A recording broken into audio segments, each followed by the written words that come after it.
नमस्कार,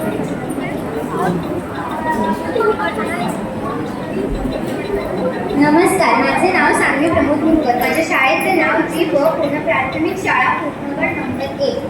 आणि आज मी तुमच्या समोर एक एकांकिका सादर करत आहे. 1 2 3 4 लहानपणापासूनची सवय आहे माझी. 1 2 3 4 5 हे तर मी मगाशीच मोजले. बघताय काय असे मी ना खूप हुशार आहे. मला तर शून्याचा पाडा पण म्हणते आहे. मी तुम्हाला म्हणून दाखवू. 0 1 0 0 2 0 0 3 0 0 4 0 0 5. नाही म्हणजे शून्याचा पाडा थोडा कमीच असतो ना. माझी एक मैत्रीण आहे. तिला अंक व गणितात 0 मार्क मिळाले.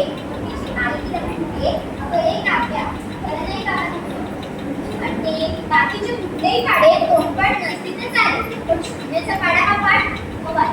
आई की नाही हुशार आहे. माझे बाबा ना मला रोज हुशार मुलगी म्हणून म्हणतात. पण माझी आई तिने मला असं कधीच नाही म्हटलं. अहो हे तर काहीच नाही. एकदा इंग्रजीत आउटसाठी फक्त 1 मार्क कमी होता. तर ती म्हणते कशी, अगं ते शेजारच्या आशूला बघ, इंग्रजीत व गणितात पैकीच्या पैकी मार्क पडतात आणि तू. मग मी पण तिला म्हणाले, आई मला जर सध्याचा पाडा म्हणून दाखवशील. आजपर्यंत खाल्ले नसतील तेवढे फटके तिने एकदाच मारले. पण माझे बाबा असे नाही. ते मला प्रत्येक गोष्ट समजावून सांगतात. हा मात्र वेळ मात्र खूप कमी देतात. काय करणार ना, कामच असते एवढे त्यांना. पण ते जेव्हा घरी येतात ना, तेव्हा त्यांची आणि माझी मजा मस्ती करण्याची जागा म्हणजे एक टेरेस. कारण इथे बसून आम्ही खूप मजा करतो, गप्पा करतो, आकाशात चांदण्यांकडे बघत असतो. माझे बाबा मला म्हणतात, जेव्हा आपण आकाशात चांदण्यांचे बघतो ना, तेव्हा त्या नुकतात, म्हणजे हो किंवा नाही अशी उत्तरं देत असतात. पण माझी आई जेव्हा मला मारते ना, तेव्हा मला खूप रडू येते. मग माझे बाबा मला जवळ घेतात आणि म्हणतात, बेटा या जगात रडणाऱ्याला कुणी जवळ घेत नाही.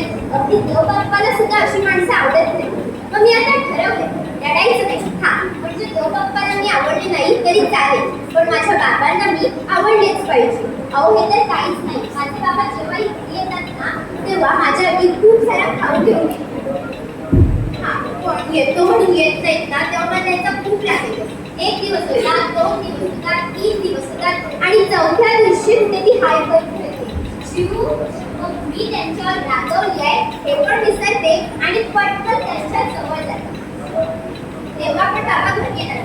आता मला तुम्हीच सांगा, बाबा एवढ्या महिन्यांनी घरी येतात तर सगळ्यांनी हसायला हवं की नको.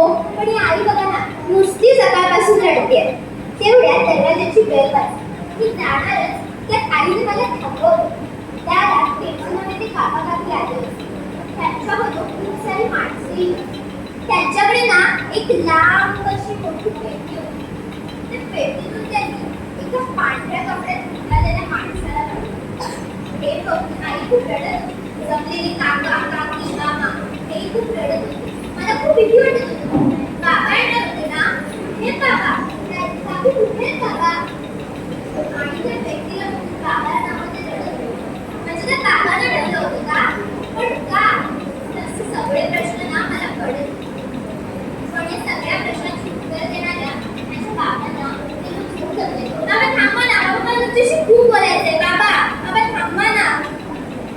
आणि माझ्या डोळ्यात एक ते माझ्या बाबांना घेऊन गेले. तेव्हापासून आमच्या घरात कोणी बसलं नाही ना, सुद्धा कोणी नीट बोललं. बाबा नेहमी म्हणायचे असं राहायचं. पण ही आई बघा ना, नुसती रडते. बाबा म्हणतात, लष्कराच्या शिपायाच्या डोळ्यात कधी अश्रू येऊ नये, कारण अश्रू आणि महाग मोठी गोष्ट माणसाला हतबल करून टाकतात. 1 2 3 4 बाबा मला कंकुवत द्यायचं. मला या सगळ्या दारांना जोडून तुमचा चेहरा बनवायचा. कारण लहानपणी जाताना मला तुमचा चेहरा कोणी दाखवला नाही. पण मी आता या सगळ्या दारांना जोडून तुमचा चेहरा बनवला.